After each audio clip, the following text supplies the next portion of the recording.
Fiċ-ċerimonja mill-isba fil-Bażilika tal-Madonna ta' Porto Salvo, San Domingku fil-Belt, il-President Emeritu tabib George Vella u Chairperson tal-Alive Charity Foundation ingħataw l-unur ta' honoris causa mill-Università ta' Malta, unur li huwa riservat tal-ftit li jkunu għamlu isem fil-qasam tagħhom. Fil-fatt Dr. Vella ingħata dottorat fil-liġi honoris causa bħala rikonoxximent għal karriera distintiva tiegħu fil-politika u d-diplomazija internazzjonali. Ingħat li bħala Ministru għall-Affarijiet Barranin u eventwalment bħala President ta' Repubblika ħaddem fil-prattika twemmin tiegħu għal dinja ġusta imsejsa fuq il-multilateralizmu. Kważi tinħassat meta jgħidulek. Hija xi ħaġa li tagħmilek kuraġġ hija kumpliment fl-istess ħin.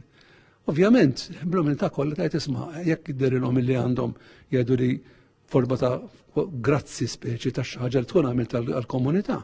Hija sodisfazzjon għaliex wara kollox ħajtek trid tiddedika għal xi ħaġa u jiena kif għadt fil-bidu inti kienet kontinwa minn dedikata jew għal pazjenti bħala tabib jew inkella fil-politika. Jien ngħid li il-politika, il-mediċina waslitni għall-politika għaliex tara li hemm mezz kif minġu l-politika tista' tgħin ħafna iktar nies milli tgħinhom fil-mediċina. Rikonoxximent simili ingħata lil Niki Camilleri filantropu li wara l-mewt tal-eżiż tiegħu bil-kanċer waqqaf il-Fondazzjoni Alive. Permezz ta' ċiklizmu huwa rnexxielu jiġbor madwar €1 miljun biex isaħħaħ l-isforzi tar-riċerka dwar il-kanċer fl-Università ta' Malta. Konna minn tal-ewwel li ġbarna għal din riċerka. Bdejna bil-breast cancer research, ġifieri bdejna niġbru għal-riċerka tal-breast cancer. U minn hemm bqajna għaddejjin sal-lum 11-il sena wara.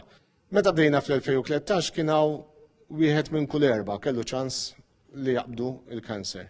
Illum 11-il sena wara għal volja sar progress qiegħda wieħed kull 2.